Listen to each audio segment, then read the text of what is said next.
आज हमारे होनहार टीम लीडर इंटरव्ह्यूला जाण्याआधी असं वाटलं होतं काय असेल काय नाही. कंपनीत लागल्यानंतर आपण बेस्ट ते बेस्ट करायचं. ये पहले महीने में ही स्टार ऑफ द मंथ रहे। मग मला 2-3 असे क्लायंट भेटले. सेलची फीड मला पहिले नव्हतीच. जैसे कि आपने स्टार्ट किया तो अकॉर्डिंग आपने मन में क्या सोचा था कि कर पाएंगे कि नहीं कर पाएंगे? जो मला आहे तोच सगळ्यांना नियम आहे. असं नाही का मला वेगळा नियम आणि तुम्हाला बाकीच्यांना वेगळा नियम आहे. आणि हेल्थ इश्यू मला भरपूर आलेले आहे एवढे. तर आता तरी आम्ही 5% डिस्काउंट देतोय. क्या क्या चेंजेस आए बेस्ट किचन नेट में ज्वाइन करने के? आपने बहुत स्ट्रिक्टली उन चीजों को फॉलो किया जैसा आपको बताया गया। मला या वर्षात आहे ना 1 करोडचं टार्गेट 1 महिन्यात अचीव करायचं म्हणजे करायचंय. Hello everyone, welcome to best kitchen net. आज हमारे होनहार team leader mister Akshay Ughad Sinnar से बिलोंग करते हैं, तो ये बताएंगे आने की जर्नी कैसी रही, कैसे यहाँ पर आए और उसके बाद इनको स्टार्टिंग में कैसा लग रहा था, फिर जैसे जैसे इन्होंने काम किया, जैसे जैसे प्रोग्रेस हुई, तो उसके अकॉर्डिंग कुछ कंपनीमध्ये लागून जवळजवळ 18 महिने झालेले. ऑक्टोबर महिन्यामध्ये माझी जॉईनिंग झालेली आहे 2022 मध्ये. माझा पहिला दिवस म्हणजे मला असं पहिल्यांदा असं वाटलं होतं कंपनीत लागल्यानंतर, म्हणजे कसला असं म्हणजे इंटरव्ह्यूला जाण्याआधी असं वाटलं होतं काय असेल काय नाही. फर्निचर म्हणलं म्हणजे मी फक्त बघितलं होतं म्हणजे बेस्ट किचन नेट म्हणून, म्हणजे किचनचं काय काम आहे का किंवा फर्निचरचं काय असं. इथं आल्यानंतर मला थोडं नॉलेज भेटलं की इथं काय बनतं, काय कोणतं प्रोडक्ट कितीपासून स्टार्ट होतं असं तसं. त्याच्यानंतर मग माझी ट्रेनिंग झाली 4 दिवस.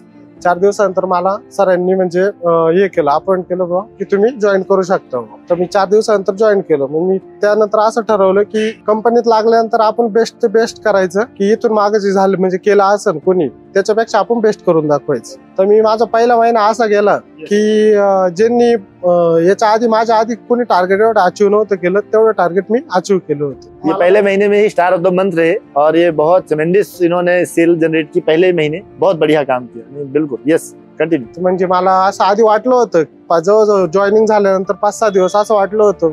1-2 जण मला असे पण बोलले होते काही तर काय होणार नाही, असं तसं तू असं हे नको बाहेर, तू चांगलं करशील. पण मी काय त्यांचं इतकं मनाव घेतलं नाही. सांगणारे भरपूर जण राहत्या, चांगला मार्ग दाखवायला क्वचित लोक राहतात, वाईट मार्ग दाखवायला खूप जास्त लोक राहतात. तर मी त्यांचं कोणचं ऐकलं नाही, माझ्या मनानेच केलं. तर मग मी जसं जॉईन झालो मग मी ठरवलं, मग मला 2-3 असे क्लायंट भेटले का त्यांचा असा फॉलोअप घेतला. मग मी असं घरी गेल्यानंतर त्याच्यावर सेल्स म्हणजे आपण सेलची फीड मला पहिले नव्हतीच, तर सेल्स मी व्हिडिओ वगैरे बघायला लागलो.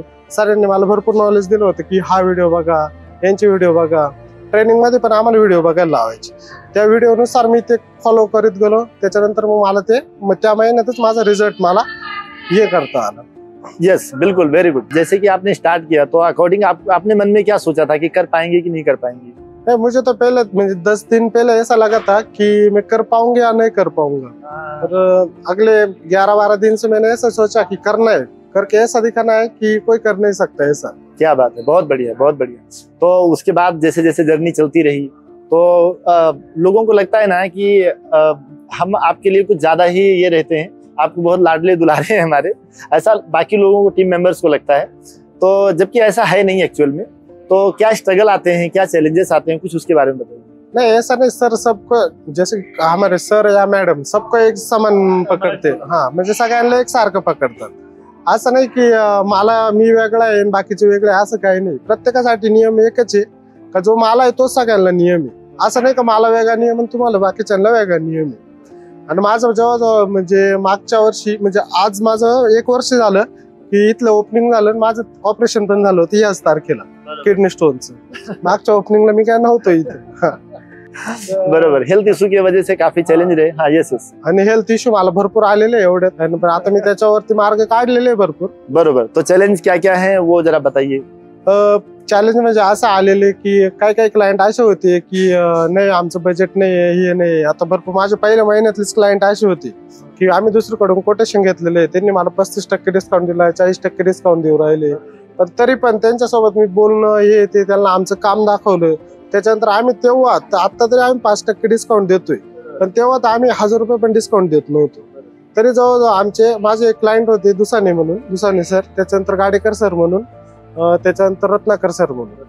तर यांना मी फक्त जास्तीत जास्त 1000 रुपये डिस्काउंट झालेला असं तेव्हा. तर त्यांनी मला तेव्हा सुद्धा त्यांनी आपल्याकडे काम केलेलं आहे. वो हाँ राइट. इसमें क्या होता है, कुछ लोग ऐसा सोचते हैं कि अक्षय सर ऐसा कुछ सीक्रेट ट्रिक यूज करते हैं ना डील क्लोज करने के लिए, जो हमें नहीं बताते, ऐसा बाकी लोग जानते हैं.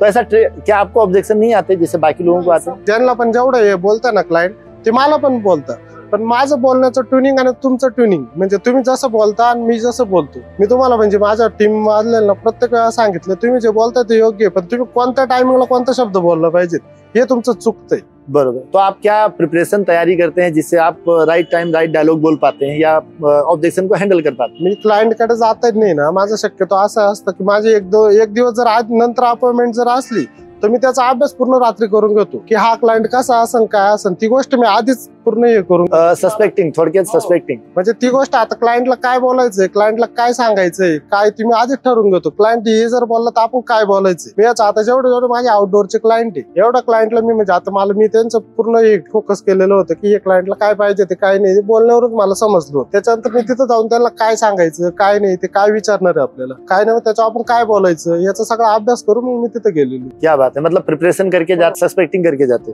उसके अलावा मुझे ये जानना है कि क्या क्या चेंजेस आए बेस्ट किचननेट में ज्वाइन करने के बाद? म्हणजे माझं तर पहिले चेंजेस असे होते की मी पहिले माझा जो जॉब होता तो महिन्यातून मला तर 10 ते 12 दिवस करावा लागायचा. बाकी दिवस मी घरी होतो तर मग माझं उठणं वगैरे खूप लेट राहायचं.